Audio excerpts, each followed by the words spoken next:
Guys, we're working with our friends at DraftKings, the official gaming partner of the UFC, to put you at the center of the action with a shot at millions of dollars in total prizes.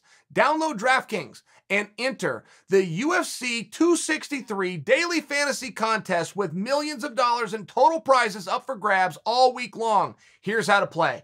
Draft 6 fighters from Saturday's fights. Stay under the $50,000 salary cap and rack up fantasy points for advances, takedowns, knockdowns, and more. Full rules and scoring can be found at DraftKings.com/MMA. I'm picking Marvin Vettori in an upset. And you know what? If you're a new user, go to dkng.co/Sonnen. Again, that's dkng.co/Sonnen and use the promo code Sonnen when signing up to get a shot at millions of dollars in total prizes. Leon made a statement. Leon Edwards was talking about Kamaru Usman, and he gave an insult. It was meant as an insult that Kamaru Usman over the years has fallen in love with his hands. And I realize in the world of insults, like, that's low fodder. However, it is Leon trying to give an assessment of, look, I'm understanding Usman, and Usman is becoming more one-dimensional. That is what he was saying by falling in love with his hands. And you know what? That's a real thing. I don't know that I have seen Kamaru Usman do it. I will look for it now. Now that Leon has brought it to my attention, I will look for it a little bit. What I have seen with Usman is that he is using his hands a lot to set up his wrestling still. He is a threat of wrestling at all times. He was a major threat to Gilbert Burns at all times. He had a little bit of a hesitation of going to the ground. So strategically, he stayed on his feet. With Colby Covington, both he and Colby threw wrestling out. They both just knew each other and respected each other and said, this probably isn't going to work for me. Let's go to plan B. They both came to the same opinion, which we didn't know until the referee said, are you ready? And it turned into an absolute war on their feet. I bring it to you because I'm not positive that Leon's right, even though if you go back and you look at the recent fights, the last 3 to 4, by Usman, they were very stand-up heavy. That's true. I just think they were done for strategic reasons. I think he respected Gilbert on the ground. I think the same thing with Masvidal. I think he was getting ready to take Masvidal down. I think he did throw that out against Colby Covington. But if you back up before that to the night he won the championship, which wasn't terribly long ago, it was all ground game. So I don't know that I'm ready to label Usman with that yet. But Leon most certainly has the right to his opinion, and particularly if he's going to be his future opponent. That would play right into Leon's hand. I don't know if Leon would want to be pointing that out, but the best thing that Leon could do is end up in a stand-up battle with Usman. And whether that works out or not, I'm saying that's the best thing that he could do. I don't think you want Usman coming out there tackling you, staying on top of you, grinding on you. I don't think. And that's a golf term, fell in love with. It's a guy falls in love with his swing. It's a golf term, but it is very real in MMA. I've seen it a number of times. The only guy I've really seen it work out for the duration of his career is my own teammate, Dan Henderson. Dan was a 2-time Olympic wrestler. Nobody would have known he had good hands, including himself. Turns out he had the same setup every time. He'd change elevation, pop back up, throw right down the middle, and it was so hard. I mean, they even called it the H-bomb. I felt that thing, I couldn't even tell you how many times.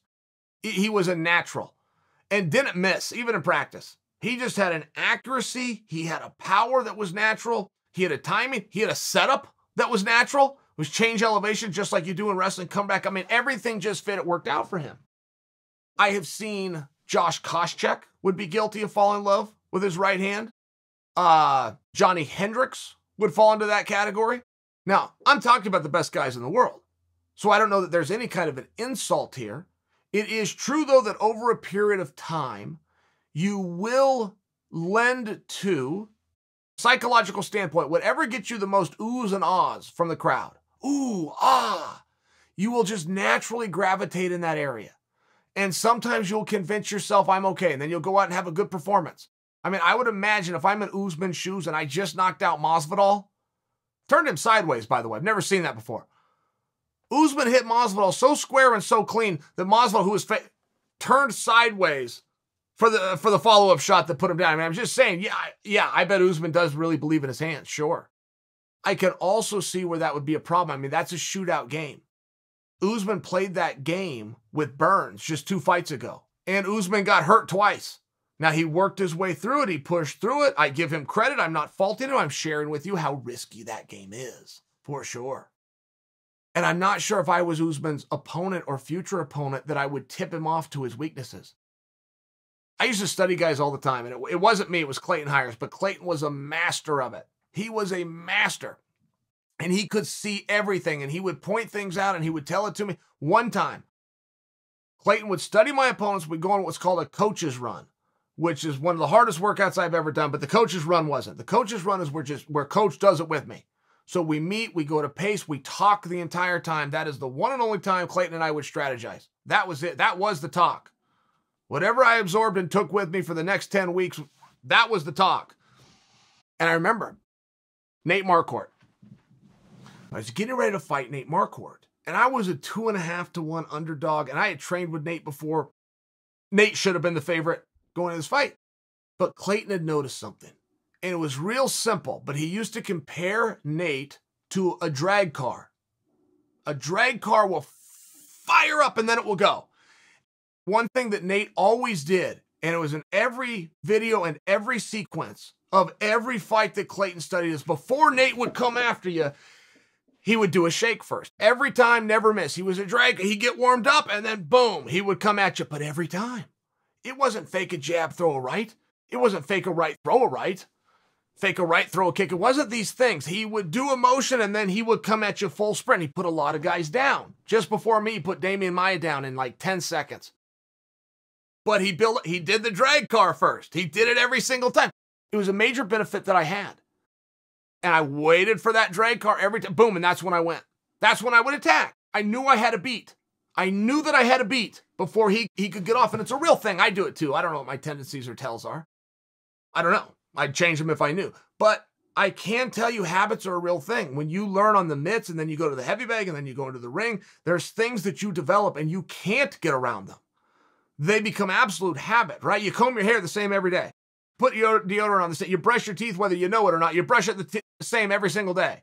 You do your tongue first or you do your tongue last. Whatever your answer is, it's been the same answer for 10 years. There's just some things in human nature. So if you can pick up on those tendencies, the habits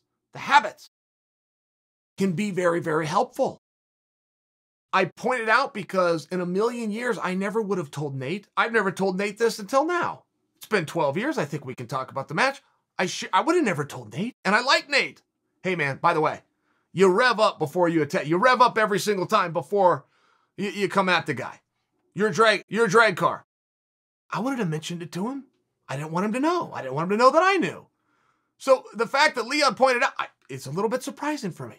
And it's not the first time that we've seen it this week. We saw Coach Berryman, Izzy Adesanya's coach, Volkanovski's coach, put that in perspective for you, come out and say that Vettori's style is boring and the UFC doesn't want it because he takes people down. Now, I don't believe that anybody told Coach Berryman that. I don't believe Coach Berryman believes it at all. I believe Coach Berryman was attempting to play chess and plant a seed with Vettori to not come out and take Adesanya down because the UFC doesn't like it. I think that's what the move was. I think it was one of the smarter moves that I've seen in a period of time, but I don't know Coach Berryman well enough to know if I'm right. Perhaps he had information that he decided to blab on. I don't know. I don't think that that's the same case, though, with Leon. I think that Leon just saw something in the champ's game who could be his next opponent and pointed it out for the champ to observe. I'm not sure that's wise.